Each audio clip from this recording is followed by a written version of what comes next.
በዓለማችን ላይ ስለ ሚስጥራዊ የስለላ ድርጅቶች ሲናስብ ወደ አእምሮአችን ዘልሎ የሚመጣው አንድ ታዋቂ የሆሊውድ ገጸ ባህሪ አለ፣ ጄምስ ቦንድ። የሚያማምሩ ዘመናዊ መኪኖችን እያሽከረከረ፣ ማርቲኒ መጠጥ እየጠጣ፣ እጅግ ውድ በሆኑ ካሲኖዎች ውስጥ ቁማር እየተጫወተ በአንድ ምሽት ዓለምን ከጥፋት የሚያድነው ጤንጠኛ ሰላይ። ይህ የሲኒማው ዓለም የፈጠረው ጣፋጭ ሕልም ነው።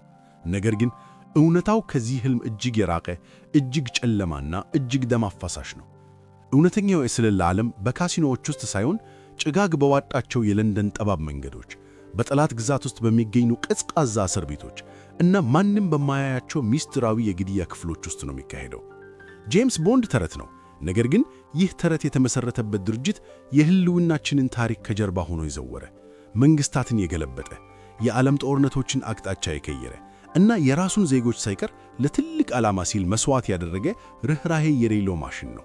ይህ በዓለም ላይ ካሉ የስለላ ተቋማት ሁሉ እጅግ አንጋፋው፣ እጅግ ምስጢራዊውና እጅግ ውስብስብ የሆነው የብሪታንያው የውጭ ስለላ ድርጅት MI6 ወይም በይፋዊ መጠሪያው ሲክሬት ኢንቴሊጀንስ ሰርቪስ SIS ነው። የዚህ ድርጅት ምስጢራዊነት ምን ያህል ጥልቅ ነው ቢሉ፣ የብሪታንያ መንግሥት ይህ ድርጅት በሕይወት መኖሩን በይፋ አምኖ የተቀበለው ገና በቅርቡ ማለትም በ1994 ዓመተ ምህረት ብቻ ነበር። እስከዚያ ጊዜ ድረስ ድርጅቱ ሕልም ነበር፣ ጥላ ነበር።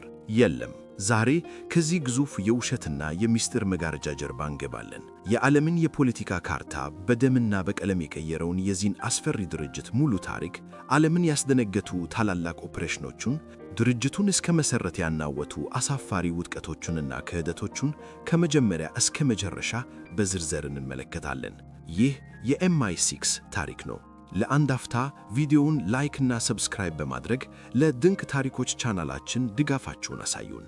ታሪካችን የሚጀምረው ከሁለተኛው የዓለም ጦርነት እጅግ ቀደም ብሎ 20ኛው ክፍለ ዘመን ገና እንደተወለደ ነው። ጊዜው በ1909 ዓመተ ምህረት ነበር። በወቅቱ የብሪታንያ ግዛት ፀሐይ የማትጠልቅበት ታላቅ የዓለም ኃይል ነበረች። ነገር ግን ከባህር ማዶ በአውሮፓ አህጉር ላይ አንድ አዲስና ቁጡ አውሬ እያደገ ነበር፣ የጀርመን ግዛት።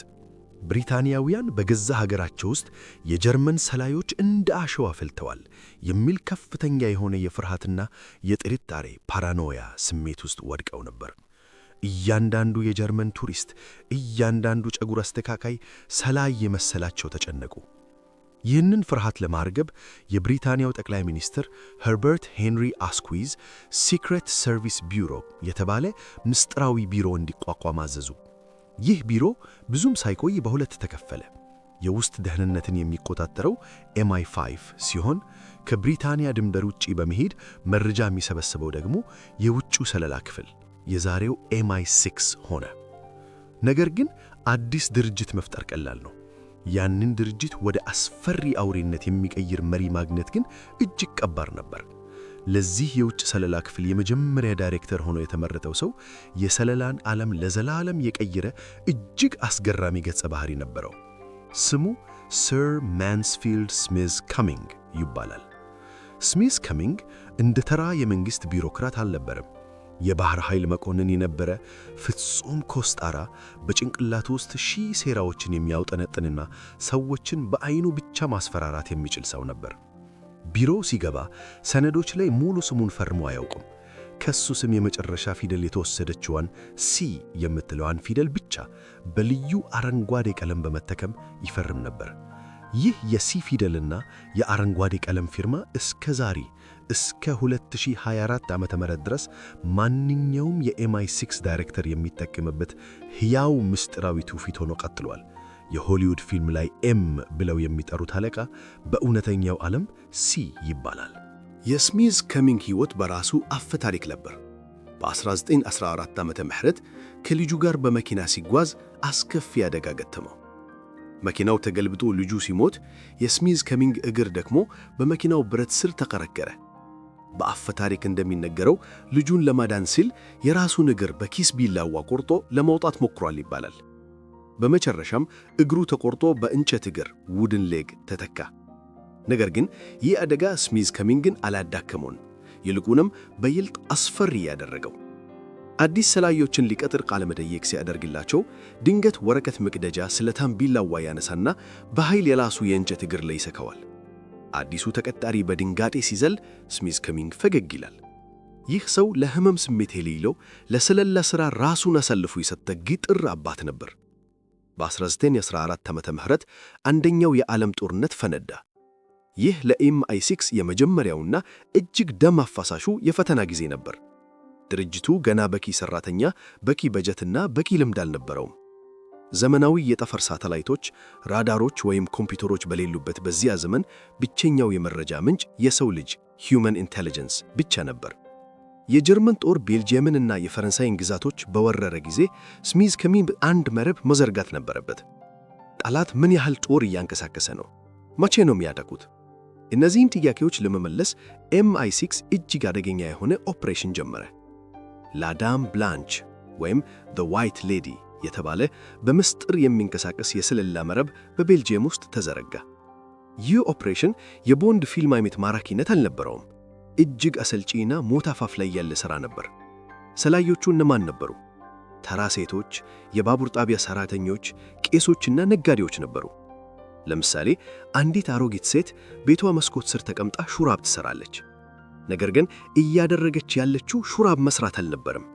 ከቤቷ ፊት ለፊት በሚያልፈው የባቡር ሐዲድ ላይ የጀርመን ጦር ስንት መድፎችን፣ ስንት ወታደሮችን እና ስንት ጥይቶችን እንደጫነ እየቆጠረች በሹራቧ ጥልፍ ላይ በምልክት ትመዘግብ ነበር። ከዚያም ይህ መረጃ በትንንሽ ወረቀቶች ተጽፎ ጫማ ሶል ውስጥ ተደብቆ በጨለማ የጀርመንን የጦር መስመር ጥሰው ወደ ብሪታንያ ጦር ሰፈር ይላካል።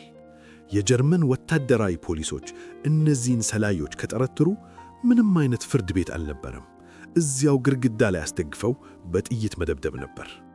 ኤምአይ6 በዚህ ዘመን የተማረው ትልቁ ትምህርት ይህንን ነበር። መረጃ ዋጋ አለው። ነገር ግን ያንን መረጃ ለማግኘት የሚከፈለው ዋጋ የሰው ሕይወት ነው። ስሚዝ ከሚንግ ይህንን ያውቅ ነበር። ሰዎቹን ወደ ሞት አፍ እየላካቸው መሆኑን እያወቀ አረንጓዴ ቀለሙን ነክሮ ሲ ብሎ በመፍረም የዕውዳት ትዕዛዞችን ያጸድቅ ነበር። የአንደኛው የዓለም ጦርነት ሲያበቃ ብሪታንያ አሸናፊ ሆና ብትወጣም የስለላ ድርጅቷ ግን አሁን ገና ጥርሱን ማብቀል ጀምሮ ነበር። ስሚዝ ከሚንግ ድርጅቱን ከምንም አንስቶ የዓለምን ምስጢር ወደሚያሸት አውሬነት ቀይሮት ነበር። ነገር ግን ጦርነቱ እንዳበቃ ትልቁ ፈተና መጣ። የብሪታንያ መንግሥት ጦርነት አብቅቷል፣ ከእንግዲህ የስለላ ድርጅት አያስፈልገንም በማለት የኤምአይ6 በጀትን በከፍተኛ ሁኔታ ቀነሰው። ይሁን እንጂ በአውሮፓ ምስራቃዊ ጥግ ላይ ከጀርመንም የከፋ በዓለም ታሪክ ታይቶ የማይታወቅ አዲስ ርዕዮተ ዓለማዊ ማዕበል እየተነሳ ነበር። በ1917 ዓመተ ምህረት የተነሳው የሩሲያው የቦልሼቪክ ኮሚዩኒስት አብዮት የብሪታንያን የንጉሣዊ ሥርዓት ከስሩ ለመንቀል ዛተ። ለኤምአይ6 አዲሱ የጨለማው ዘመን ጦርነት ገና መጀመሩ ነበር። ይህ ጦርነት የሚደረገው በምስራቅ አውሮፓ በረዶማ ሜዳዎች ላይ ማንነታቸው በማይታወቁ አስገራሚ ሰላዮች ነበር። የአንደኛው የዓለም ጦርነት በ1918 ዓመተ ምህረት ሲያበቃ የብሪታንያ ሕዝብ እፎይታ ተነፈሰ። ጦርነቱ አልቋል፣ ሰላም ወርዷል ብለው አሰቡ።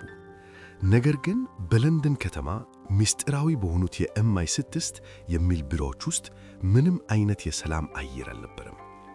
የድርጅቱ መሪዎች የዓለምን ካርታ ሲመለከቱ ከጀርመን ጦር እጅግ የከፋ እጅግ የተራገጠና እንደ ቫይረስ ሊዛመት የሚችል አዲስ ጠላት በምስራቅ አውሮፓ ብቅ ማለቱን ተገነዘቡ።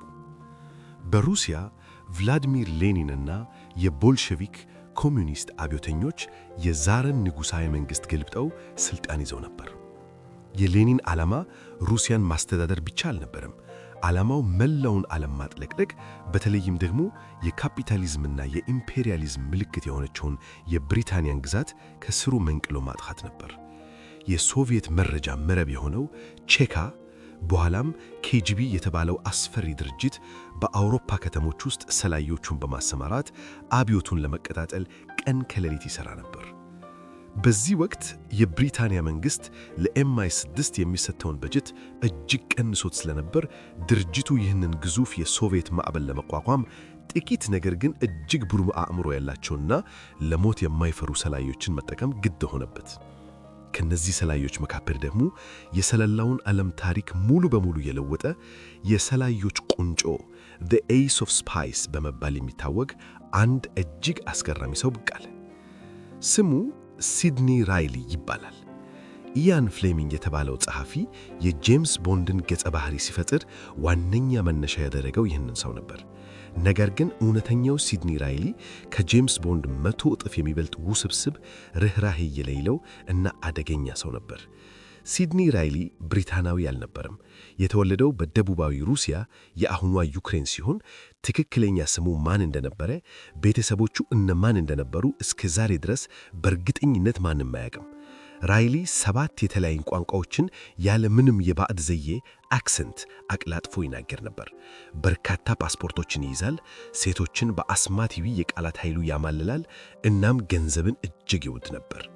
ነገር ግን ከምንም በላይ አደጋንና ጀብዱን እንደሱስ አጥብቆ ይፈልግ ነበር። በ1918 ዓመተ ምህረት ሌኒን ስልጣን በያዘ ማግስት MI6 ለሲድኒ ራይሊ አንድ የማይቻል እብደት የተሞላበት ኦፕሬሽን ሰጠው።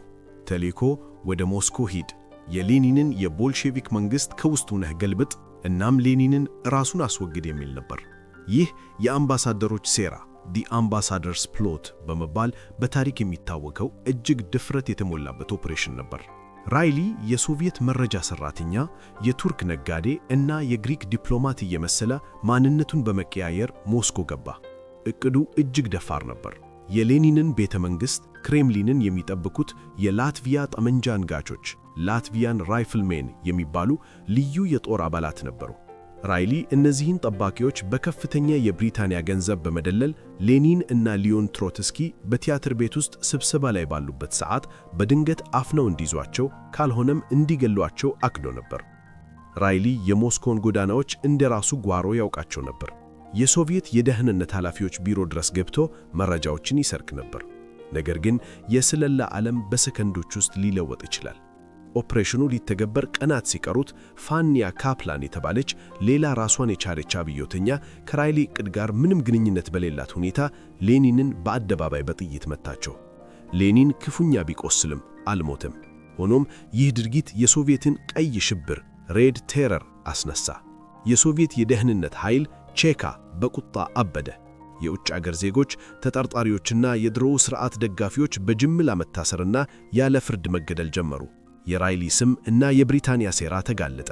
በመላው ሩሲያ ሲድኒ ራይሊን በሕይወት ወይም በሞት ያመጣ የሚል የፍለጋ ማስታወቂያ ተለጥፎ በሺዎች የሚቆጠሩ ወታደሮች አደኑን ጀመሩ። በዚህ የሞት አፋፍ ላይ የራይሊ እውነተኛ የስለላ ብቃት ታየ። ከተማዋ በወታደር ተከባለች። መውጫ በሮች ሁሉ ተዘግተዋል። ራይሊ ግን አልተደናገጠም። የጀርመን ኤምባሲ ሠራተኛን ማንነት ሰረቀ፣ የውሸት ሰነዶችን አዘጋጀ። እናም በድፍረት በባቡር ተሳፍሮ በቁጣ ከሚርመሰመሱት የቼካ ወታደሮች ፊት ለፊት በሰላም አቋርጦ የሩሲያን ድንበር በመዝለል ወደ ፊንላንድ ከዚያም ወደ ለንደን አመለጠ። ይህ ማመለጥ የMI6 አፈታሪክ ሆነ። ራይሊ ጀግና ተባለ። ነገር ግን የሶቪየት የስለላ ድርጅት በፍጹም አይረሳም፣ ይቅርታም አያደርግም። የራይሊ ከእጃቸው ማምለጥ ትልቅ ውርደት ነበር። ስለዚህም የብሪታንያን MI6 ለማጥመድ አንድ እጅግ ረቂቅና ዲያብሎሳዊ የሸረሪት ድር አዘጋጁ። ይህ የሞት ወጥመድ ኦፕሬሽን ትረስት OPG ትረስት ይባላል። በ1920ዎቹ መጀመሪያ ላይ የሶቪየት ደህንነቶች ትረስት ወይም ሙንቻ የተባለ የውሸት ጸረ ቦልሼቪክ ምስጢራዊ ማህበር በሩሲያ ውስጥ ተፈጠሩ። ይህ ማህበር ሌኒንን ለመገልበጥ የሚንቀሳቀስ እውነተኛ ተቋም ያስመስለው አቀረቡት። መረጃዎችን ወደ አውሮፓ እያሸወለቁ በመላክ በመላ ስደት ላይ ያሉትን ሩሲያውያንና የብሪታንያን MI6 ማታለል ጀመሩ። MI6 በመጨረሻም በሩሲያ ውስጥ ታማኝ አጋር አገኘን ብሎ አመነ። በ1925 ዓ.ም ይህ ትረስት የተባለው የውሸት ድርጅት ለሲድኒ ራይሊ ጥሪ ያቀረበ። አብዮታትን ሊፈነዳ ነው፣ መተህ ምራን አሉት። MI6 እና አዲሱ አዛዥ ሁኔታው በጣም ያጠራጥራል፣ ወጥመድ ሊሆን ይችላል በማለት ራይሊ እንዳይሄድ አስጠነቀቁት። ነገር ግን ራይሊ ጀብደኛ ነበር። የድሮውን ክብሩን ለመመለስ ጓግቶ ነበር። የድርጅቱን ማስጠንቀቂያ ችላ ብሎ በሴፕቴምበር ወር መጨረሻ ላይ የፊንላንድን ድንበር በድብቅ አቋርጦ ወደ ሩሲያ ገባ። ወደ ድንበሩ እንደገባ የተወሰኑ የተቃዋሚው ድርጅት አባላት ተቀበሉት። በደስታ እየተሳቀሉ የድል ቮድካ እየጠጡ ወደ ሞስኮ በባቡር ተጓዙ። ሞስኮ ሲደርስ ሚስጥራዊ ስብሰባ ተቀመጠ። ተቀመጡ። ራይሊ የብሪታንያን የገንዘብ ድጋፍ ቃል ገባ። ስብሰባው ሲያልቅ አብሮት የነበሩት ሰዎች ወደ ማረፊያው ሊሸኙት መኪና ውስጥ አስገቡት። መኪናው ጥቂት እንደተጓዘ በድንገት ቆመ። ራይሊ ዞር ሲል አብሮት የነበሩት ተቃዋሚዎች ሽጉጣቸውን ደገኑበታል። እነዚያ ፈገግ ያሉ ጓደኞቹ በሙሉ ዕውቅ የሶቪየት የደህንነት ኦፊሰሮች ነበሩ።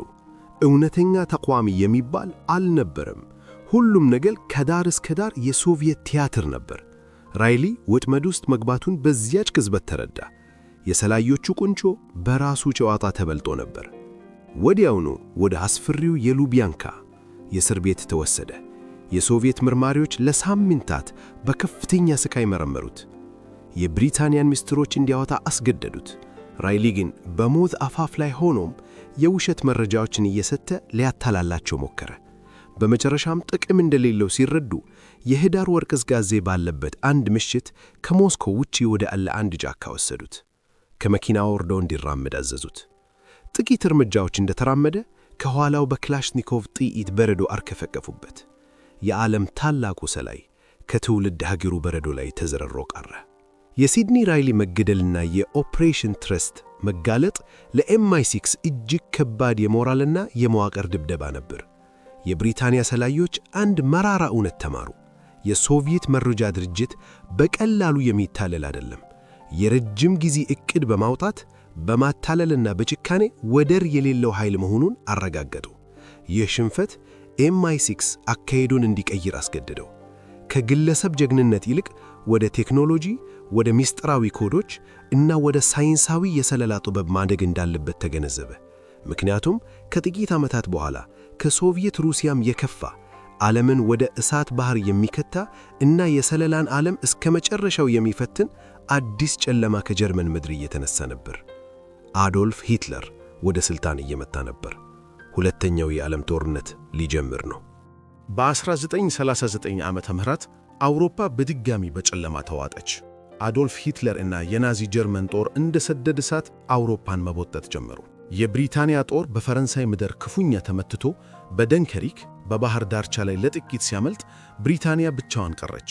በሰማይ ላይ የጀርመን የጦር አውሮፕላኖች ቦምብ ያዘንባሉ። በባህር ላይ ደግሞ ዩቦት በመባል የሚታወቁት የጀርመን ሰርጓጅ መርከቦች ለብሪታንያ ምግብና መሳሪያ ይዘው የሚመቱ መርከቦችን እያደኑ ያሰጥማሉ። በዚህ የሞትና የሕይወት ትግል ውስጥ የብሪታንያ ወታደራዊ አቅም ከጀርመን ጋር ሊወዳደር አይችልም ነበር። ብሪታንያ ጦርነቱን ማሸነፍ የምትችለው በጡንቻ ሳይሆን በአእምሮ ብቻ እንደሆነ ጠቅላይ ሚኒስትር ዊንስተን ቸርችል በሚገባ ተረድተው ነበር። ጦርነቱን የሚያሸንፈው ጠመንጃ ሳይሆን የጠላቱን ምስጢር ቀድሞ የሚያውቅ የስለላ ድርጅት ነው። እዚህ ላይ ነው የኤምአይ6 ታላቁና ወርቃማው ዘመን የሚጀምረው። ነገር ግን አንድ ትልቅ ግድግዳ ከፊታቸው ተደቅኖ ነበር። የጀርመን ጦር የሬዲዮ መልእክቶቹን የሚለዋወጠው ኢኒግማ በተባለ እጅግ የተራቀቀና ምስጢራዊ ማሽን ነበር። ይህ ማሽን ከውጪ ሲታይ ተራ የጽሑፍ መታየቢያ ታይፕራይተር ይመስላል። ነገር ግን በውስጡ በሚሽከረከሩ ዊሎችና በኤሌክትሪክ ኬብሎች አማካኝነት አንድን ፊደል በቢሊዮኖች በሚቆጠሩ የተለያዩ መንገዶች ቀይሮ ማስተላለፍ ይችላል። ጀርመኖች ይህንን ኮድ ፈጽሞ የሰው ልጅ ጭንቅላት ሊሰብረው አይችልም ብለው አምነው ነበር። ኤምአይ6 የጀርመንን የሬዲዮ ሞገዶች ቢጠልፍም የሚሰማው ድምፅ ትርጉም የለሽ የፊደላት ጩኸት ብቻ ነበር። በየቀኑ ኮዱ ስለሚቀየር ትናንት የተገኘው መረጃ ዛሬ ዋጋ የለውም። የኤምአይ6 መሪዎች ይህንን ኮድ ለመስበር የተለየ መንገድ መከተል እንዳለባቸው አስቡ።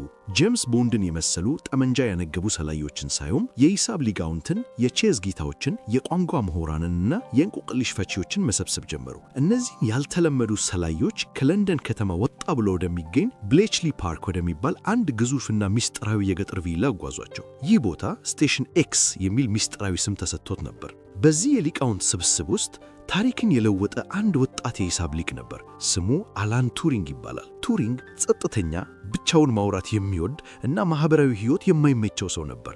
ነገር ግን አእምሮ ከዘመኑ እጅግ የራቀ ነበር። ቱሪንግ የጀርመንን ኢኒግማ ማሽን ሲያጠና አንድ አስደንጋጭ እውነት ተረዳ። ማሽንን በሰው አእምሮ ማሸነፍ አንችልም፣ ማሽንን ሊያሸንፍ የሚችለው ሌላ ማሽን ብቻ ነው ሲል አወጀ። ለወራት ያህል ቱሪንግና ቡድኑ ሌሊት ከቀን ሳይተኙ ቦምብ የተባለ ግዙፍና ጩኸታም ማሽን ገነቡ። ይህ የዛሬው ዘመን የኮምፒውተር ቅድመ አያት የሆነ ማሽን ነው። ዕለቱ መጣ። ማሽኑ ተበራ። በውስጡ ያሉት በመቶዎች የሚቆጠሩ ዊሎች እንደ ሰዓት እየተሽከረከሩ ቲክ ቲክ ቲክ እያሉ የጀርመኖችን ቢሊዮን ኮዶች መሞከር ጀመሩ። ክፍል ውስጥ ጸጥታ ሰፈነ።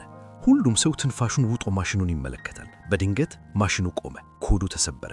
በብሌችሊ ፓርክ ውስጥ ያሉ የኤምአይ6 ሰራተኞች አሁን የሂትለርን የጦር አዛዦች መልእክት ልክ ጀርመኖቹ እንደሚያነቡት አድርገው ማንበብ ጀመሩ። የትኛው ሰርጓጅ መርከብ የት እንዳለ፣ መቼ ጥቃት እንደሚሰነዘር ሁሉም ነገር ገሃድ ሆነ። ይህ የተገኘው መረጃ አልትራ የሚል እጅግ ምስጢራዊ ስያሜ ተሰጠው። ጠቅላይ ሚኒስትር ዊንስተን ቸርችል ይህንን መረጃ ወርቃማው አንጉላሌ ይሉት ነበር። ነገር ግን ይህ ስኬት እጅግ ከባድ የሆነ አእምሮአዊና ስነ ምግባራዊ ፈተና ይዞ መጣ። መረጃውን አገኙ ማለት የተጠመደውን ወጥመድ ሁሉ ያከሽፋኑ ማለት አልነበረም። የብሪታንያ መረጃ ሰዎች መወሰን ነበራቸው። ጀርመኖች በአንድ የብሪታንያ የጦር መርከብ ላይ የቶርፔዶ ጥቃት ሊያደርሱ መሆኑን በኮዱ በኩል ያውቃሉ። ነገር ግን መርከቧን መንገድ እንድትቀይር አድርገው ቢያድኗት ጀርመኖች እንዴት አወቁ? ኮዳችን ተሰብሯል ማለት ነው ብለው ይጠራጠሩና ኮዳቸውን ይቀይራሉ። ስለዚህ የኤምአይ6 አዛዦች መራራውንና ደም የሚያቀዘቅዘውን ውሳኔ ወሰኑ። የኮዱን መሰበር ሚስጥር ለመጠበቅ ሲሉ የራሳቸው መርከቦች እየሰመጡ፣ የራሳቸው ወታደሮችና ንጹሃን ዜጎች እየሞቱ እያወቁ ዝም ብለው ለማየት ተገደዱ። አምላክን የመሆን ያህል ከባድ ሸክም ነበር።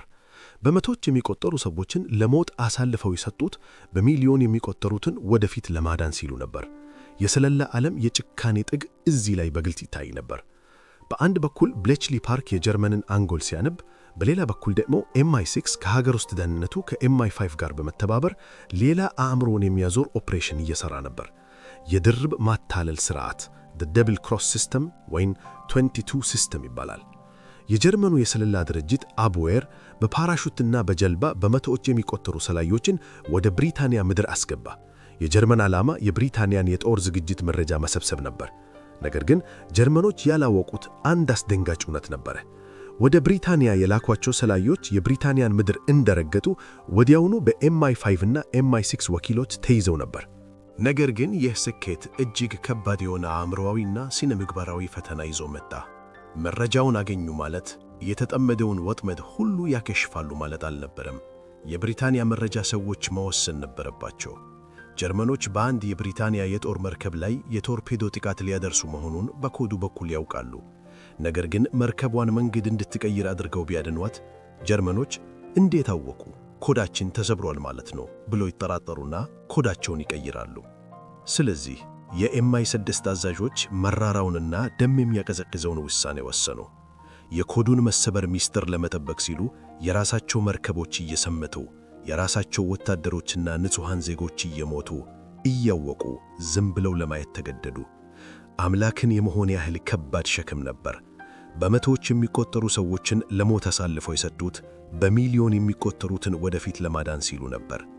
የስለላ ዓለም የጭካኔ ጥግ እዚህ ላይ በግልጽ ይታይ ነበር።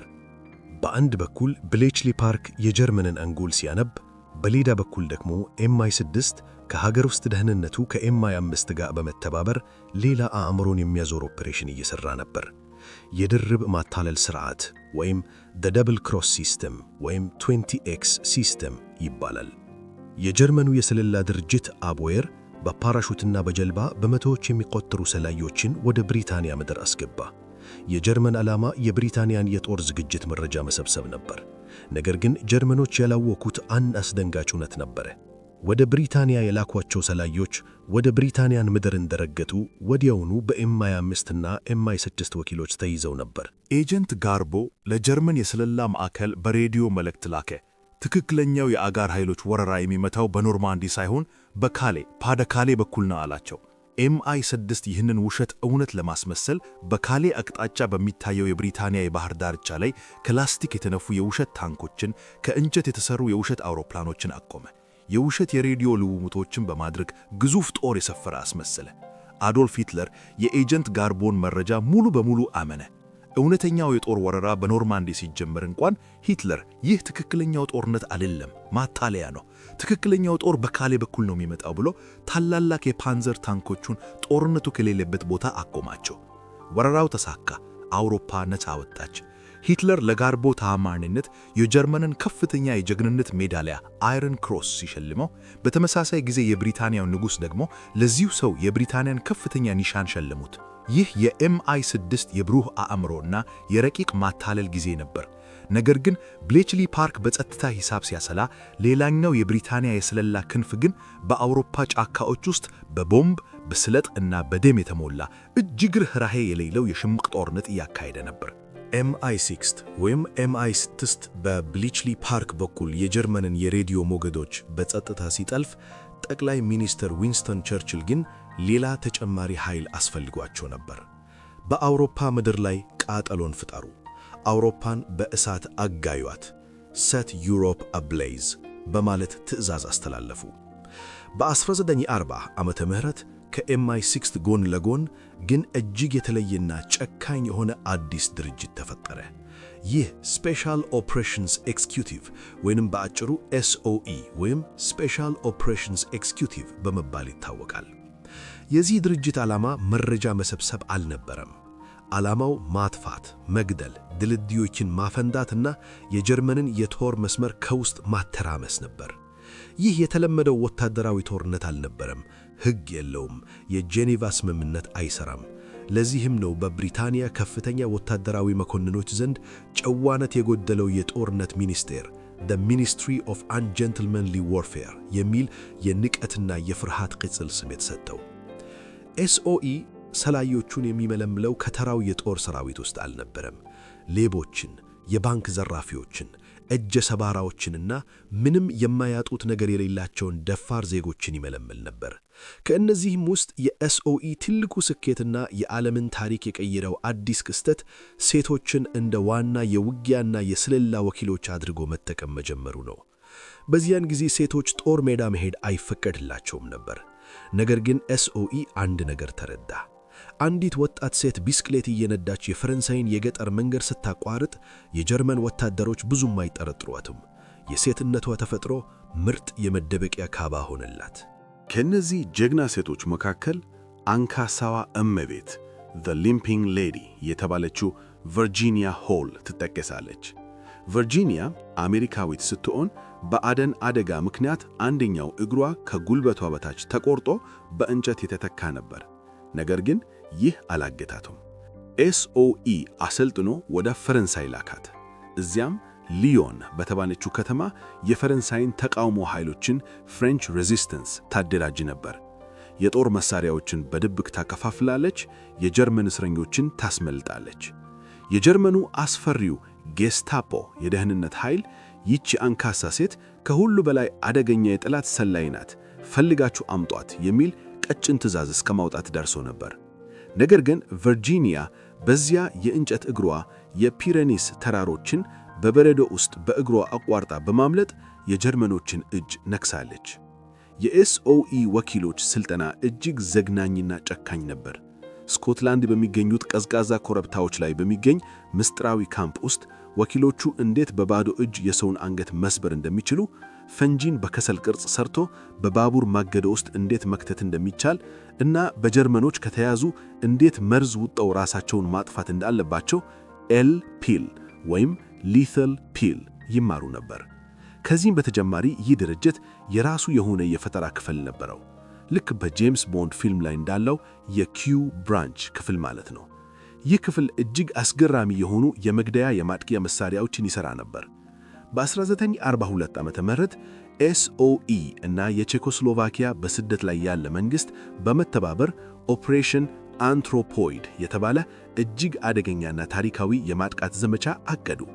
ኢላማው ራይንሃርድ ሃይድሪሽ የተባለው ከፍተኛ የናዚ ባለሥልጣን ነበር። ሃይድሪሽ የሆሎኮስት የአይሁዶች ጨፍጨፋ ዋነኛ አርኪቴክት፣ የሂትለር ቀኝ እጅ እና በጭካኔው የተነሳ የፕራግ ቄራ the butcher of Prague የሚል ስም የተሰጠው አረመኔ ነበር። ሁለት በብሪታንያ የሰለጠኑ የቼክ ኮማንዶዎች ጆዜፍ ጋብቺክ እና ጃን ኩቢሽ በፓራሹት ፕራግ ከተማ አቅራቢያ ወረዱ። ለወራት ያህል የሃይድሪሽን ጉዞ መስመር አጠኑ። የግንቦት ወር ማለዳ ላይ ሃይድሪሽ ክፍት ጣሪያ ባለው ጥቁር የመርሴዲስ መኪናው ከቤቱ ወደ ቢሮው እየተጓዘ ነበር። መኪናው ሹል የሆነ መታጠፊያ ላይ ሲደርስ ፍጥነቱን ቀነሰ። በዚህ ጊዜ ጆዜፍ ጋብቺክ ከካፖርቱ ስር የብሪታንያን ስቴን የተባለ አውቶማቲክ ጠመንጃ አውጥቶ ወደ ሃይድሪሽ ደግኖ ቃታውን ሳበው። ነገር ግን ጠመንጃው ተጨናነቀ። ጃምድ አልተኮሰም።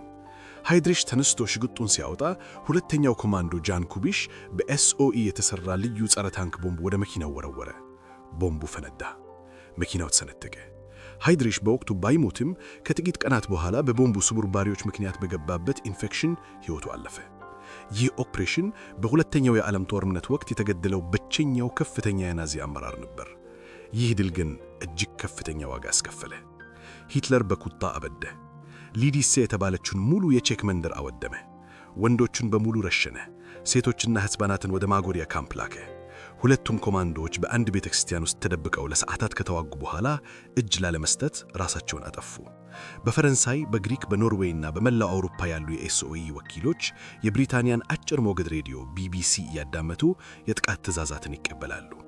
ጆን ረዥም ጺም አለው ወይም የአባቴ ጫማ ጠባብ ነው የሚሉ በሬዲዮ የሚነገሩ ትርጉም የሌላቸው የሚመስሉ አረፍተ ነገሮች በእርግጥም ዛሬ ማታ የባቡር ሐዲዱን አፈንዱት የሚሉ ሚስጥራዊ የኮር ትዕዛዞች ነበሩ። ጦርነቱ በ1945 ዓመተ ምህረት ሲያበቃ ኤስኦኢ ተበተነ። ሰራተኞቹም ወደ MI6 ተጠቃለሉ።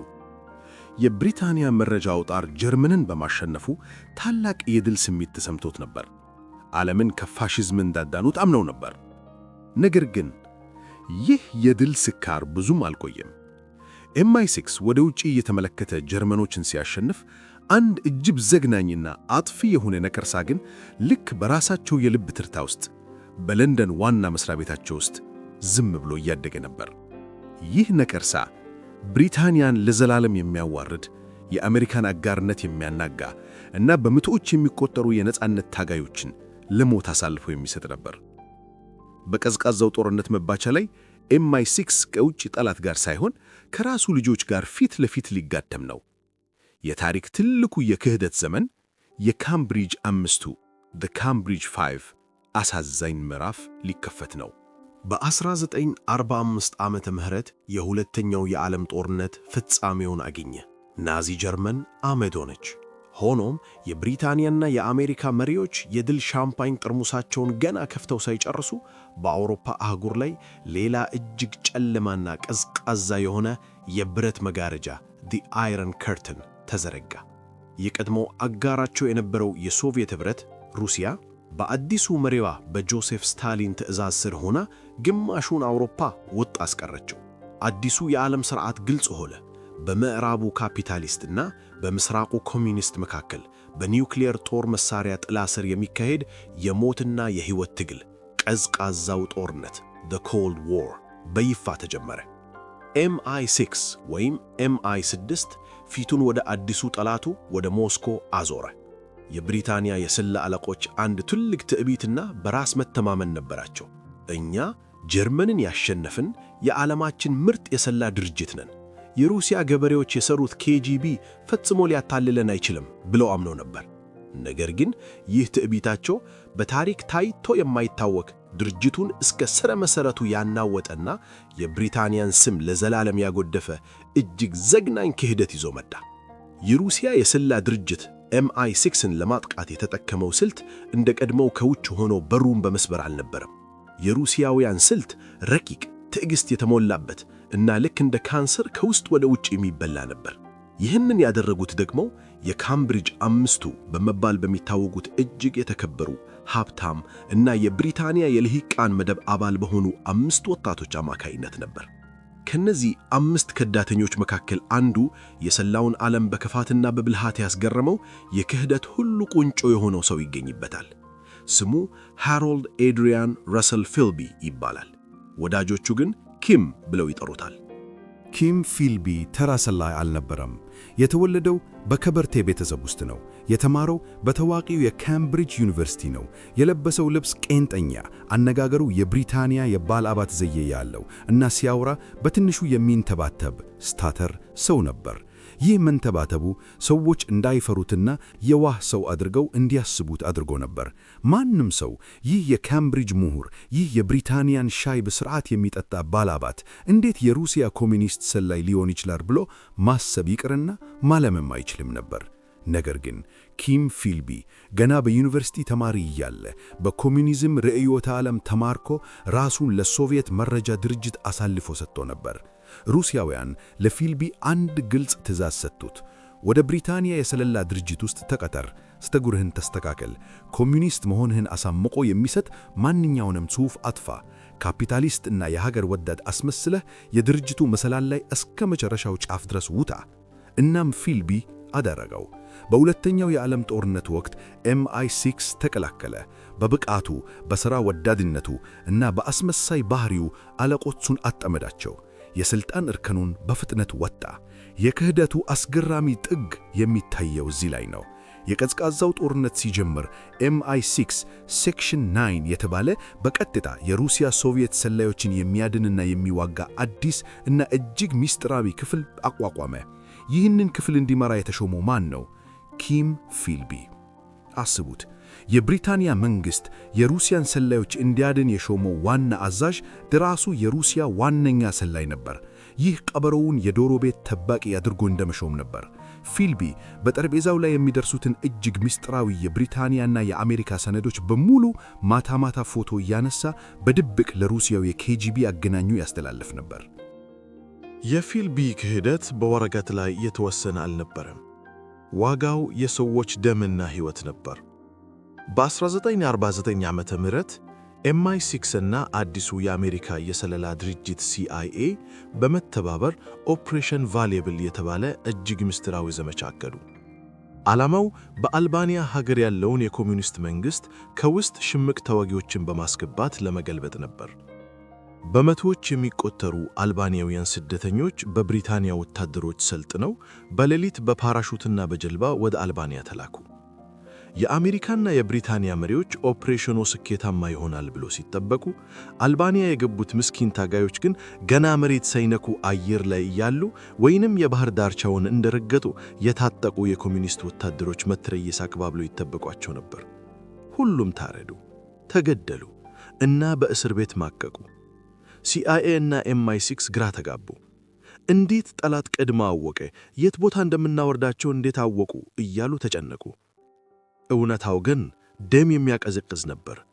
ኦፕሬሽኑን በጋራ ከሚያቅዱት የብሪታንያና የአሜሪካ ከፍተኛ መኮንኖች መካከል አንዱ ኪም ፊልቢ ነበር። ፊልቢ የትኛው ታጋይ በየትኛው ሰዓት በየትኛው የጂኦግራፊያዊ ኮኦርዲኔት ላይ በፓራሹት እንደሚወርድ ቀድሞ ለሞስኮ አስተላልፎ ነበር። ፊልቢ ከለንደን ቢሮ ምቹ ወንበር ላይ ሆኖ ሻይ እየጠጣ በመቶዎች የሚቆጠሩ ሰዎችን የሞት ፍርድ ይፈርም ነበር። እባቡ ግን ለዘላለም ተደብቆ ሊኖር አይችልም። በ1951 ዓመተ ምህረት ከካምብሪጅ አምስቱ ቡድን አባል የሆኑት ጋይ በርጀስ እና ዶናልድ ማክሊን የተባሉት ሁለት የብሪታንያ ዲፕሎማቶች መጋለጣቸውን ሲያውቁ ድንገት አምልጠው ሞስኮ ገቡ። የብሪታንያ መረጃ አውታር በድንጋጤ ተንቀጠቀጠ። በውጭ ጉዳይ ሚኒስቴር ውስጥ የሩሲያ ሰላዮች ነበሩ ሲሉ ተደናገጡ። ወዲያውኑ ምርመራው ወደ ኪም ፊልቢ ዞረ። ምክንያቱም ፊልቢ ከነዚህ ሰዎች ጋር የረጅም ጊዜ ወዳጅነት ነበረው። MI6 እና MI5 ፊልቢን ለቀናት ለሳምንታት መረመሩት። ዳንኤል በሚባለው አንበሶች ጉድጓድ ውስጥ እንደገባው ሰው ፊልቢ ግን በፍጹም አልተደናገተም። በሚንተባተበው አንደበቱ እጅግ በሚያሳምን ሁኔታ ዋሸ። ምንም አይነት ተጨባጭ ማስረጃ ሊያገኙበት አልቻሉም።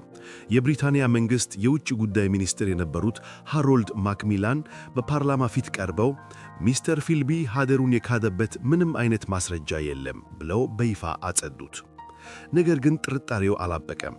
በአሜሪካው CIA ውስጥ ጄምስ ጂሰስ አንግልተን የተባለው የጸረ ስለላ ኃላፊ ፊልቢን አጥብቆ ጠረጠረው። አንግልተንና ፊልቢ የቅርብ ጓደኞች ነበሩ።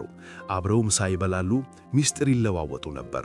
ፊልቢ የCIAን ሚስጥሮች ሳይቀር እየሰረቀ መሆኑን አንግልተን ሲገነዘብ፣ አንግልተን በከፍተኛ የጥርጣሬና የፓራኖያ አባዜ ውስጥ ወደቀ። CIA የብሪታንያን MI6ን ማመን አቆመ። በየቢሮአችሁ ሩሲያውያን አሉ፣ መረጃ እንሰጣችሁም አሏቸው። የሁለቱ አጋር ሀገራት ግንኙነት ክፉኛ ቆሰለ። በመጨረሻም በ1963 ዓመተ ምህረት አዳዲስ የኬጂቢ ከዳተኞች ወደ ምዕራቡ ዓለም ሲመዱ የፊልቢ የክህደት ማስረጃዎች በሙሉ ፈነዱ። መረቡ ሊዘጋበት መሆኑን ሲያውቅ ፊልቢ ሌላ አስማት ሠራ። በወቅቱ በሊባኖስ ቤይሩት ከተማ ውስጥ ጋዜጠኛ መስሎ ይሠራ የነበረው ፊልቢ አንድ ምሽት ሚስቱን ለእራት እንገናኛለን ብሏት ወጣ። ከዚያ ምሽት በኋላ በቤይሩት አልታየም። ቀጣይ ጊዜ ብቅ ያለው በሞስኮ አደባባይ የሶቪየት ኅብረት ጀግና ተብሎ ሜዳሊያ ሲሸለም ነበር። የኪም ፊልቢና የካምብሪጅ አምስቱ ክህደት MI6ን የባዶነቱን አስቀረው። ድርጅቱ በራሱ ሠራተኞች ላይ እምነት አጣ። ጓደኛውን መጠርጠር ጀመረ። የስለላው ዓለም ጄምስ አንግልተን እንዳለው የመስተዋቶች በረሃ ወይም a wilderness of mirrors ሆነ። እውነቱ የትኛው ነው? ውሸቱስ የትኛው ነው? ሰላዩ ማን ነው? ማንም ማንን ማመን በማይችልበት እጅግ አስፈሪ አዘቅት ውስጥ ገቡ። MI6 ይህንን ታሪካዊ ውርደት ለማጽዳት እና በዓለም አደባባይ ክብሩን ለመመለስ አንድ ታላቅና ተአምራዊ ድል ያስፈልገው ነበር። ድርጅቱ ቆስሏል፣ ነገር ግን አልሞተም።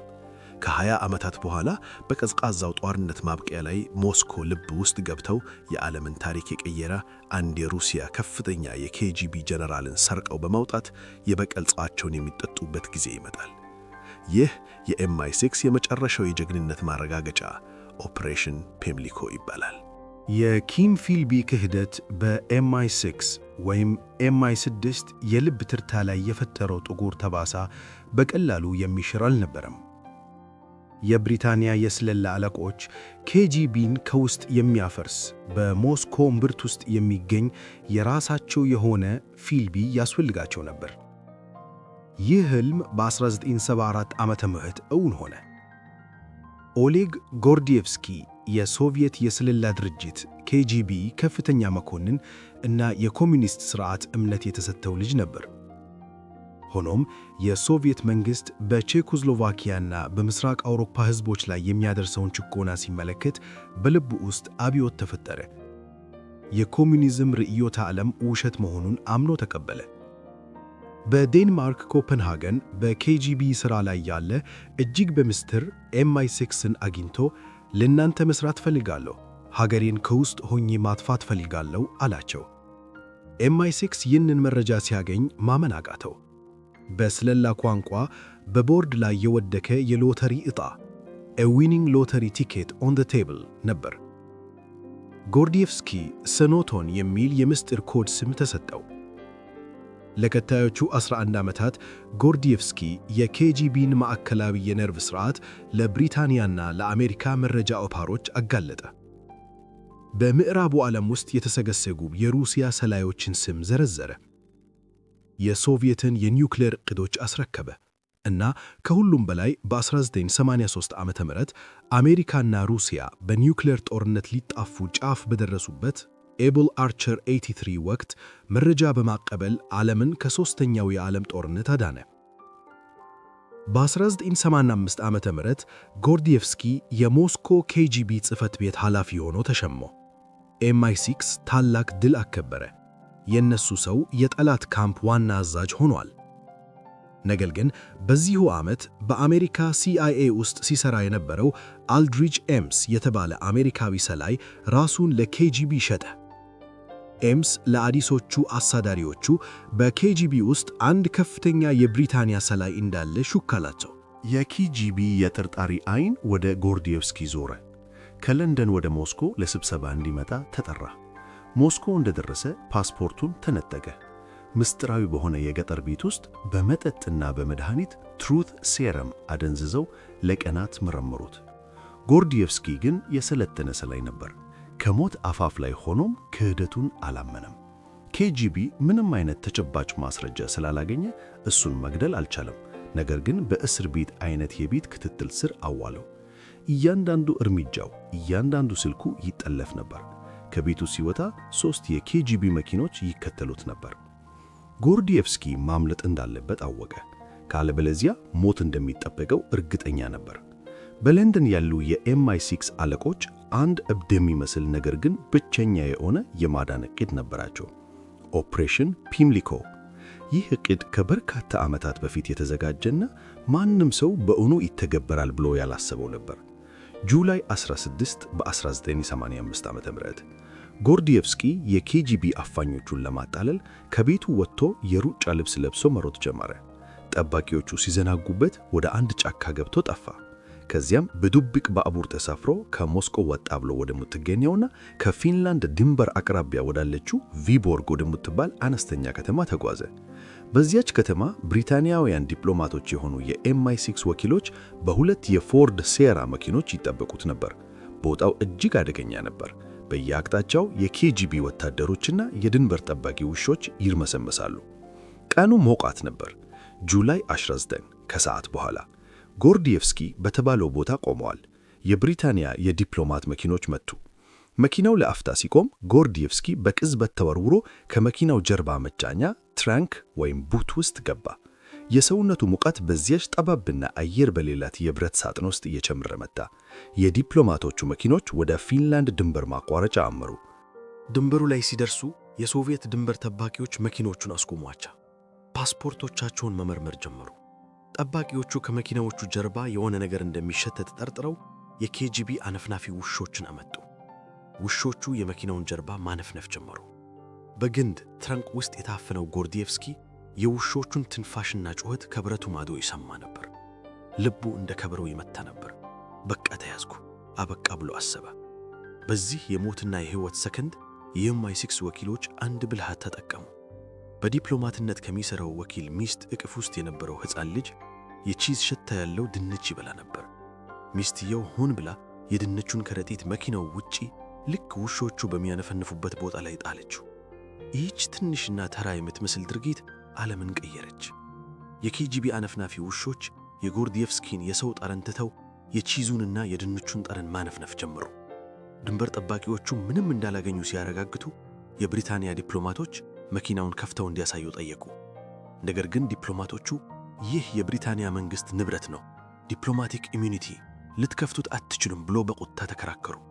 ውጥረት ነገሰ። ደቂቃዎች እንደ ዘመናት ረዘሙ።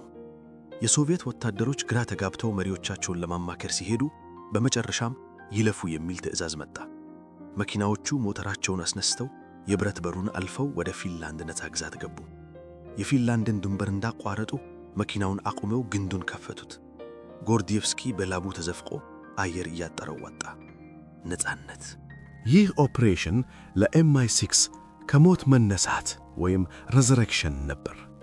የኪም ፊልቢ ክህደት የፈጠረውን ጥቁር ጠባሳ በጎርዲየቭስኪ ማምለጥ ታጥቦ ጠፋ። ብሪታንያ አሁንም በዓለም የስለላ መድረክ ላይ እጅግ ደፋርና የማይቻልን ነገር አድራጊ መሆኗን ለዓለም በተለይም ለአሜሪካው CIA አረጋገጠች። ጠቅላይ ሚኒስትር ማርጋሬት ታቸር መረጃውን ሲሰሙ በደስታ ፈነደቁ። ኬጂቢ ደግሞ በቁጣ ተንቀጠቀጠ። እጅግ ዋጋ ያለው ሰው አምልጧቸዋል። ጎርዲየቭስኪ ለብሪታንያና ለአሜሪካ መሪዎች የሰጠው መረጃ የቀዝቃዛውን ጦርነት መቋጫ አፋጠነው። ፕሬዝዳንት ሮናልድ ሬገንና ማርጋሬት ታቸር የሶቪየት ኅብረት መሪ ከነበሩት ሚካኤል ጎርባቾቭ ጋር ሲደራደሩ ሩሲያውያን በጠረጴዛው ስር ምን እያሰቡ እንደነበር በትክክል እንዲያውቁ አድርጓል። ነገር ግን ታሪክ እረፍት የለውም። በርሊን ግንብ መፍረስና የቀዝቃዛው ጦርነት ማብቃት ለኤምአይ6 የሰላም ጊዜን አላመጣም። ይልቁንም አዲሱ ጠላት ከአንድ የተወሰነ ሀገር ወይም የኮሚኒዝም ርዕዮተ ዓለም የወጣ መልክ የሌለውና ከየት እንደሚመጣ የማይታወቅ አዲስ ጭራቅ ነበር። በዓለም ዙሪያ ሽብርተኝነት ሲነሳ ኤምአይ6 ፊቱን ወደ አዲስ የጦር ግንባር ማዞር ነበረበት። ይህ የሽብርና የቴክኖሎጂ ዘመን ነው። የኪም ፊልቢና የካምብሪጅ አምስቱ ክህደት ኤምአይ6ን የባዶነቱን አስቀረው። ድርጅቱ በራሱ ሠራተኞች ላይ እምነት አጣ። ጓደኛውን መተርተር ጀመረ። የስለላው ዓለም ጄምስ አንግልተን እንዳለው የመስተዋቶች በረሃ ወይም a wilderness of mirrors ሆነ። እውነቱ የትኛው ነው? ውሸቱስ የትኛው ነው? ሰላዩ ማን ነው?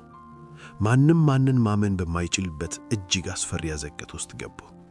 ኤምአይ6 ይህንን ታሪካዊ ውርደት ለማጽዳት እና በዓለም አደባባይ ክብሩን ለመመለስ አንድ ታላቅና ተአምራዊ ድል ያስፈልገው ነበር።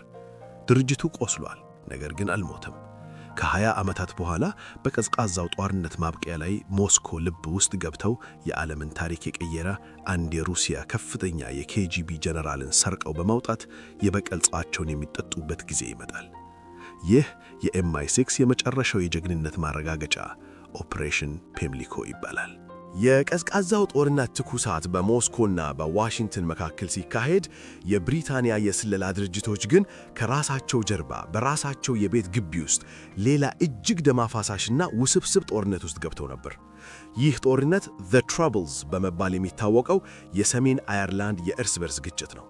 የካቶሊክ እምነት ተከታይ የሆኑትና ከብሪታንያ ተገንጥለው ከአየርላንድ ሪፐብሊካ ጋር መቀላቀል የሚፈልጉት አይሪሽ ሪፐብሊካን አርሚ ወይም IRA ታጣቂዎች የብሪታንያን መንግሥት በቦምብና በሽብር እያናወጡት ነበር። በሕግ አግባብ በብሪታንያ የሀገር ውስጥ ደህንነት ላይ የሚሠራው MI5 ነበር። ነገር ግን የአይአርኤ ታጣቂዎች የጦር መሳሪያቸውን ከሊቢያው መሪ ኮሎኔል ጋዳፊ፣ የገንዘብ ድጋፋቸውን ደግሞ በአሜሪካ ከሚኖሩ የአየርላንድ ተወላጆች ማግኘት ሲጀምሩ ጉዳዩ ዓለም አቀፋዊ ሆነ። በዚህ ጊዜ MI6 ወደ ጨዋታው ገባ። የMI6 ስልት ግልጽ ነበር። አይአርኤን በጦር መሳሪያ ማሸነፍ አንችልም፣ ከውስጥ ሆነን በስለላና በማጋጨት መዳከም አለብን። MI6 የፈጸመው ተግባር እስከ ዛሬ ድረስ በብሪታንያ ታሪክ ውስጥ እጅግ አከራካሪና ጨለማ ከሆኑት ምዕራፎች አንዱ ነው። የብሪታንያ ሰላዮች የአይአርኤ አባላትን መመልመል ጀመሩ። ታጣቂዎቹ የራሳቸውን ጓዶች አሳልፈው እንዲሰጡ ገንዘብ ይከፍሏቸው ነበር። ከነዚህም መካከል ስቴክ ናይፍ የሚል ምስጢራዊ ስም የተሰጠው ሰላይ ይገኝበታል። ይህ ሰው የአይአርኤ የውስጥ ደህንነትና የምርመራ ክፍል ኃላፊ የነበረ እናም ታጣቂው ቡድን ሰላይ ናቸው ብሎ የጠረጠራቸውን አባላትን የሚመረምርና የሚረሽን አረመኔ ነበር። እውነታው ግን ራሱ ስቴክ ናይፍ የብሪታንያ MI6 እና ወታደራዊ መረጃ ሚሊተሪ ኢንቴሊጀንስ ቀዳሚ ሰላይ ነበር። በዚህ እጅግ አሰቃቂ የስለላ ጨዋታ ውስጥ MI6 የራሱን ሰላይ ስቴክ ናይፍን ማንነት ለመደበቅ ሲል ሌሎች ንጹሃን ሰዎች ወይንም ዝቅተኛ ደረጃ ያላቸው የብሪታንያ መረጃ ሰጪዎች በአይአርኤ ታጣቂዎች ሲገደሉ እያወቀ ዝም ብሎ አይቷል የሚል ከባድ ክስ ይነሳበታል። ይህ ልክ በሁለተኛው የዓለም ጦርነት ወቅት የኢኒግማ ኮድ መሰበሩን ለመደበቅ ሲሉ ንጹሃን እንዲሞቱ እንደ መፍቀድ አይነት የጭካኔ ሂሳብ ነበር። የስለላ ዓለም የሞራል ሕግ የለውም፣ ያለው ትርፍና ኪሳራ ብቻ ነው። MI6 የአይአርኤን የውስጥ መዋቅር ለማፈራረስ ይህንን መስዋዕትነት መክፈል ነበረብን ብሎ ያምናል። በ1989 ዓመተ ምህረት ዓለምን ያስደነገጠ ታላቅ ታሪካዊ ክስተት ተፈጠረ። የበርሊን ግንብ ፈረሰ። ብዙም ሳይቆይ በ1991 ዓመተ ምህረት ታላቁና አስፈሪው የሶቪየት ኅብረት እንደ ካርቶን ቤት ተንኮታኮተ። ዓለም በደስታ ጮኸ። ቀዝቃዛው ጦርነት አበቃ፣ የሰላም ዘመን መጣ ተባለ። ነገር ግን በለንደን ከተማ በቴምዝ ወንዝ ዳርቻ ላይ በሚገኘው የMI6 አዲሱና ግዙፍ ዋና መስሪያ ቤት ቮክስሆል ክሮስ ውስጥ ፍርሃትና ውጥረት ነግሶ ነበር። የሶቪየት ኅብረት መፍረስ ማለት አንድ ግዙፍ ጠላት ጠፋ ማለት ሳይሆን ያ ግዙፍ ጠላት ወደ ሺህ ትናንሽ ቁጥጥር ወደማይደረግባቸው እና አደገኛ ጠላቶች ተቀየረ ማለት ነበር። ከሶቪየት መፍረስ ጋር ተያይዞ ብቅ ያለው ትልቁ ቅዠት የኒውክሊየር ጦር መሳሪያዎች ደህንነት ነበር። ሩሲያ፣ ዩክሬን፣ ቤላሩስ እና ካዛኪስታን ውስጥ በሺዎች የሚቆጠሩ የኒውክሊየር ጦር መሳሪያዎች ኒውክሊየር ዎርሄድስ ያለ በቂ ጥበቃና ደሞዝ ማያገኙ የተራቡ የጦር መኮንኖች እጅ ወድቀው ነበር።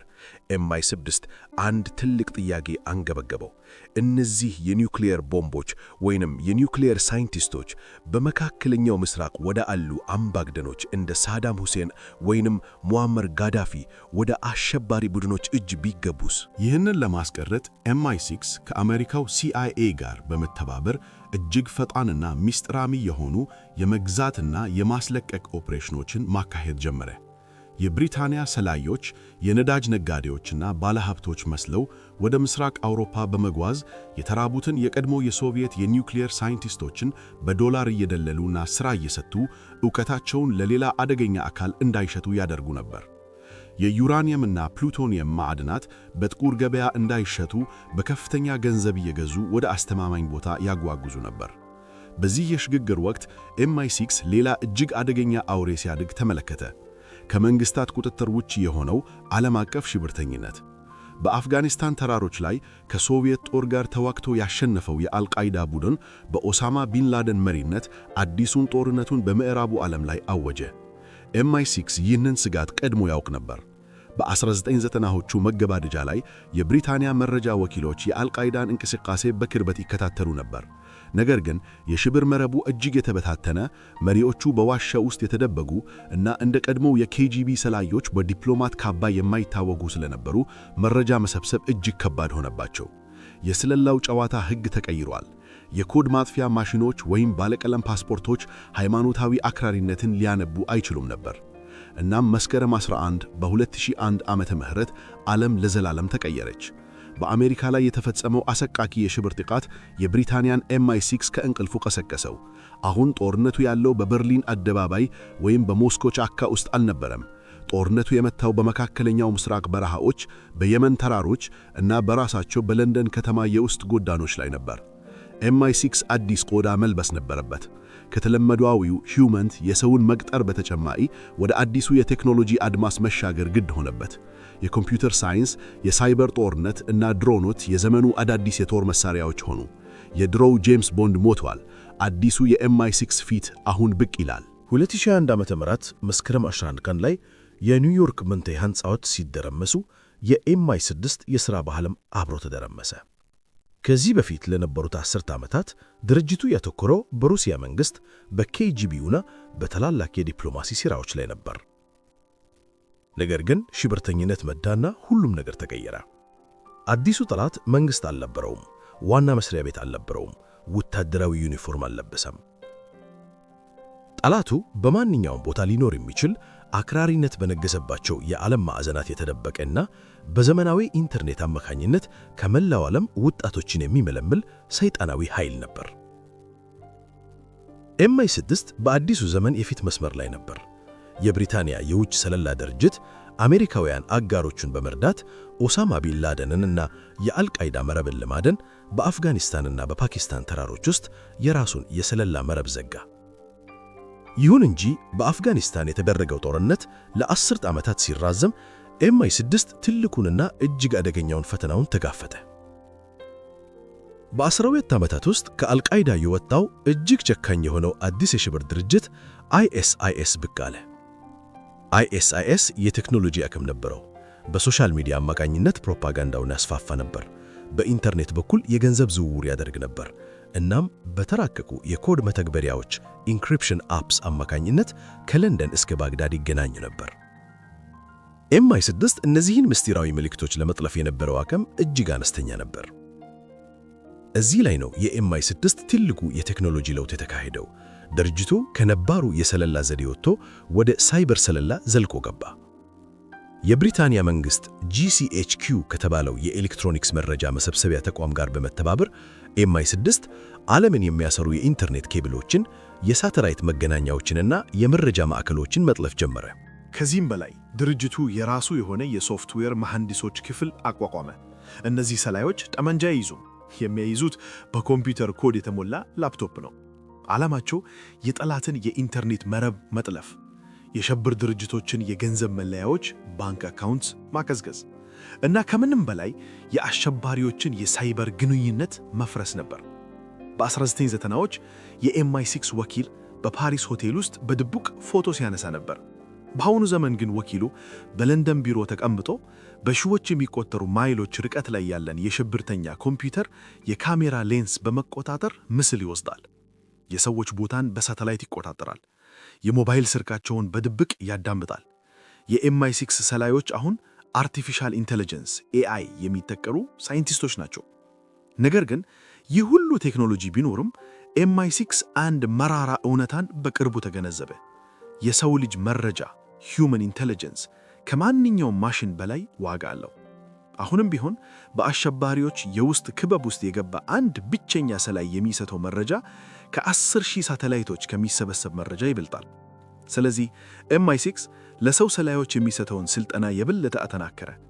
ሰላዮቹ አሁን በአዳዲስ ቴክኖሎጂዎች ታጅበው እንደ ቀድሞ አይነት መስዋዕትነት በመክፈል በጠላት ግዛት ውስጥ ሰርገው ይገባሉ። በአሁኑ ጊዜ MI6 ትልቁ ትኩረቱ የሳይበርና የዲጂታል ጦርነት ነው። ሩሲያ በምዕራቡ ዓለም ላይ በምታካሂደው የዲጂታል ዘመቻ ዲስኢንፎርሜሽን፣ የቻይና ቴክኖሎጂ ስርቆት እና የኢራን የኒውክሌር ፍላጎት፣ እነዚህ ሁሉ አዲስና አስፈሪ ፈተናዎች ናቸው። የብሪታንያ የሰለላ ድርጅት አሁን በ21ኛው ክፍለ ዘመን ከቀድሞ እጅግ የተራቀቀና እጅግ አደገኛ ሆኗል። የዛሬው MI6 ከምድር በታች በሚገኙ ቢሮዎቹ ውስጥ እንደ አምላክ ያህል ኃይል አለው። ዓለምን በአይን የሚቆጣጠር ድንበር የሌለው እና እንደ ጥላ በሚንቀሳቀስ ኃይል ተቀይሯል። ነገር ግን ከዚህ ሁሉ ቴክኖሎጂና ኃይል ጀርባ ድርጅቱ አሁንም ያንኑ የድሮውን የሲ አረንጓዴ የፊርማ ሚስጥር ይዞ ይጓዛል። ለምን? ምክንያቱም የሰለላ ዓለም መሠረቱ ለውጥ የለውም። መሠረቱ ሰዎች ናቸው። የሰዎች ክህደት፣ የሰዎች ፍርሃት እና የሰዎች ስስት ናቸው የዓለምን ታሪክ የሚዘውሩት። MI6 አሁን ከየትኛውም ጊዜ በላይ ኃያል ነው። ዓለም ሰላም ነች ብለን ስናስብ በለንደንና በሌሎች የዓለም ዋና ከተሞች ስር በሚገኙ ጥልቅ ምስጢራዊ ክፍሎች ውስጥ ሰላዮቹ ቀጣዩን የዓለም ክስተት ለማቀድ ኮምፒውተሮቻቸውን እየከፈቱ ነው። እኛ የምናየው የዓለማችንን ገጽታ ብቻ ነው። እነሱ ግን ከመጋረጃው ጀርባ የተደበቀውን እውነተኛውን የኃይልና የደም ጨዋታ እየተጫወቱ ነው። የኤምአይ6 ታሪክ የሰው ልጅ የሥልጣኔ ታሪክ ነው። የሰው ልጅ እርስ በርስ መተማመን ሲያቅተው፣ አጠገቡ ያለው ሰው ጠላቱ ሊሆን እንደሚችል ሲሰማ እና ምስጢርን ለመጠበቅ ሕይወትን መሥዋዕት ማድረግ ሲያስፈልግ ያኔ ነው ኤምአይ6 የሚወለደው። ከሰር ማንስፊልድ ስሚት ከሚንግ የአረንጓዴ ቀለም ፊርማ እስከ ዛሬው ዘመናዊ የሳይበርና የሰው ሠራሽ አስተውሎት አርቲፊሻል ኢንተለጀንስ ኦፕሬሽኖች ድረስ ያለው ጉዞ የአንድ ድርጅት ብቻ ሳይሆን የአንድ ግዛት እልህ አስጨራሽ የህልውና ትግል ነው። ይህ ድርጅት ፍጹም አይደለም። የካምብሪጅ አምስቱ ክህደት፣ የኤጀንት ጋርቦ ታላቅ ማታለል፣ የኢኒግማ ኮድ መሰበር እና የጎርዲዮቭስኪ ኦፕሬሽን፣ እነዚህ ሁሉ የብሪታንያን ታሪክ ብቻ ሳይሆን የሰው ልጅን ዕጣ ፈንታ ቀይረዋል። አንዳንዴ በክብር አንዳንዴ ደግሞ በደም እና በውርደት። ነገር ግን ኤምአይ6 እጅግ አስገራሚ በሆነው ባህሪው ይታወቃል። የቱንም ያህል ቢወድቅ፣ የቱንም ያህል ክህደት ቢፈሰምበት፣ የቱንም ያህል ቴክኖሎጂው ቢለወጥ፣ እንደገና ተነስቶ እንደገና ታድሶ እንደገና ወደ ጨለማው በመመለስ አዲስ የኃይል ሚዛን ይፈጥራል። ዛሬም በለንደን ከተማ እምብርት በቮክስሆል ክሮስ በሚገኘው በዚያ ግዙፍና ምስጢራዊ ሕንፃ ውስጥ መብራቶች ፈጽሞ አይጠፉም። በሺዎች የሚቆጠሩ ወንዶችና ሴቶች ማንነታቸውን፣ ስማቸውን እና የሕይወታቸውን ታሪክ እንኳን ለወዳጆቻቸው ሳይናገሩ ከማንም በላይ የሚወዱትን ሀገራቸውን ለመጠበቅ ሲሉ በየዕለቱ የራሳቸውን ሕይወት ይገብራሉ። ይህ የኤምአይ6 ታሪክ ነው። ድንቅ፣ አስፈሪ እና እጅግ ውስብስብ። እነዚህ ሰዎች የት እንዳሉ አታውቋቸውም። ምን እንደሚሰሩ አታውቋቸውም። ምናልባት አጠገቡ ያለው ሰው ወይም ባቡር ላይ አብሮት የሚጓዘው ተሳፋሪ የዚህ ድርጅት አካል ሊሆን ይችላል። እነሱ አይተኙም። እነሱ አይረሱም። እነሱ ሁል ጊዜም እየተመለከቱ ነው። የምሳሌ መጽሐፍ እንዲህ ይላል፣ በጥበብ እጦት ሕዝብ ይወድቃል፣ በምክር ብዛት ግን ደህንነት ይሆናል። ኤምአይ6 ደህንነትን ለመፍጠር በጥበብና በማታለል መካከል ያለውን ቀጭን መስመር ይረግጣል። እናም ይህ የጥላዎች ጨዋታ እስከ ዓለም መጨረሻ ድረስ መካሄዱን ይቀጥላል። ምክንያቱም ዓለም እስካለች ድረስ፣ ሰዎች እስካሉ ድረስ፣ ሥልጣንና ፍርሃት እስካሉ ድረስ ኤምአይ6 በጨጋጋማው የለንደን ሌሊት ውስጥ ሁልጊዜም አድፍጦ ይኖራል። ይህ ነበር የኤምአይ6 ረጅም እና አስገራሚ ታሪክ። በዚህ ዘጋቢ ፊልም ውስጥ ስለተማራችሁት ማንኛውም ነገር አስተያየቶን ከታች ጻፉልን። የትኛው ኦፕሬሽን ነው ይበልጥ ያስደነግጣችሁ? ስለ ሌሎች ታላላቅ የስለላ ድርጅቶች ማወቅ ከፈለጋችሁ ቪዲዮውን ላይክ በማድረግ እና ለቻናላችን ለድንቅ ታሪኮች ሰብስክራይብ በማድረግ የቤተሰባችን አባል ይሁኑ። አዳዲስና ምስጢራዊ ታሪኮች ሲለቀቁ በፍጥነት እንዲደርሳችሁ የደውል ምልክቷን መጫን አይርሱ። እስከ ቀጣዩ የጥላዎች ዓለም ጉዞአችን ድረስ በሰላም ሰንብቱ። ኤምአይ6 አሁንም ይከታተላል።